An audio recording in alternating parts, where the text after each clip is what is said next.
जब एनएमसीजी स्वयं स्वीकार कर रहा है कि बाढ़ के समय नदी का जल एसटीपी तक पहुंच सकता है, तो यह स्पष्ट रूप से दिखाता है कि यह स्थान प्राकृतिक जल बहाव क्षेत्र का हिस्सा है। ऐसी स्थिति में बाढ़ के दौरान एसटीपी स्वयं प्रदूषण फैलाने का स्रोत बन सकता है, खासकर अगर संरचना क्षतिग्रस्त हो जाए या अधिक जल दबाव में बह जाए। एनजीटी का सवाल, ऐसे स्थान पर निर्माण की अनुमति क्यों दी गई? एनएमसीजी को दो बड़े सवालों के जवाब देने के निर्देश दिए गए। ऐसे संवेदनशील स्थान पर एसटीपी बनाने के लिए फंड कैसे जारी किया गया? यह सवाल पूछा सरकार से कि आप बताइए कि ऐसा अनुमति क्यों दिया गया, जहां पर बाढ़ लग जाता है, जहां पर बाढ़ लग जाएगा, जहां पानी से भर जाएगा, वहां पर आप एसटीपी बनाएंगे, तो इसका कौन आदेश दिया, कैसे मिला? क्या कोई दिशा निर्देश, सिटिंग गाइडलाइन जारी किया गया है कि एसटीपी या कॉमन इफ्लुएंट ट्रीटमेंट प्लान जैसे ढांचे कहां बनाए जाएं ताकि बाढ़ क्षेत्र और पर्यावरणीय जोखिम से बचाया जा सके? एनजीटी ने यह भी कहा कि एनएमसीजी की भूमिका केवल धन आवंटन की नहीं है, बल्कि उसे यह सुनिश्चित करना भी जरूरी है कि परियोजनाएं पर्यावरणीय रूप से सुरक्षित स्थानों पर ही हो।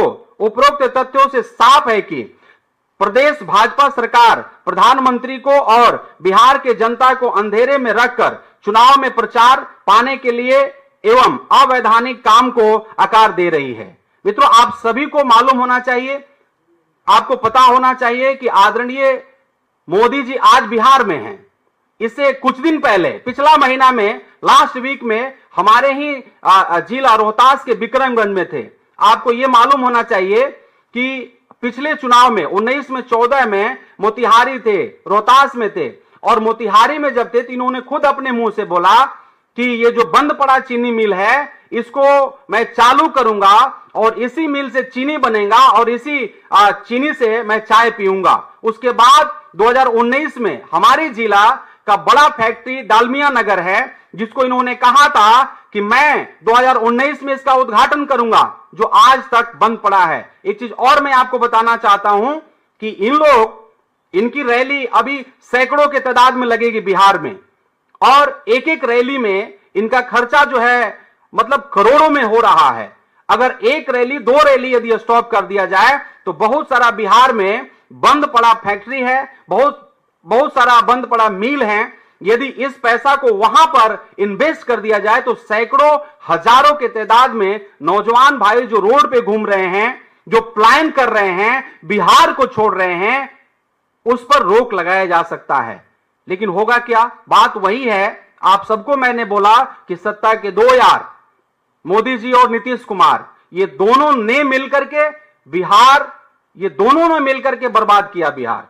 तो अब ये जो रिपोर्ट है, आप गए मंच पर बिहार में।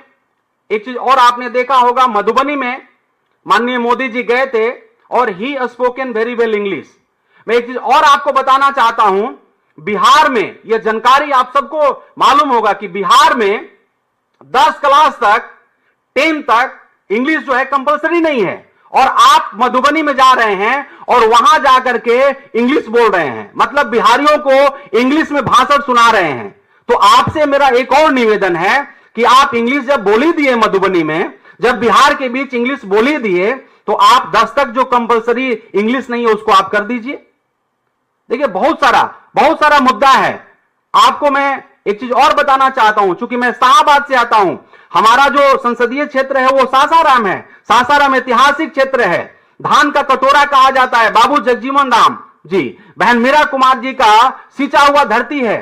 जो मुझे अवसर मिला तो कुछ सोचा जाए, 20 साल में लगभग कुछ महीना छोड़ दिया जाए तो 20 साल भाजपा और जेडीयू के पास में ये बिहार सरकार, बिहार का काज इनके हाथ में रहा और पूरे तरह से लोगों ने बर्बाद कर दिया। मैंने आपको रिपोर्ट बताया कि गरीबी चरम सीमा पर है, बेरोजगारी चरम सीमा पर है, लोग स्वास्थ्य से बदहाल हैं, लोग शिक्षा की जो हालत है वो बदहाली है।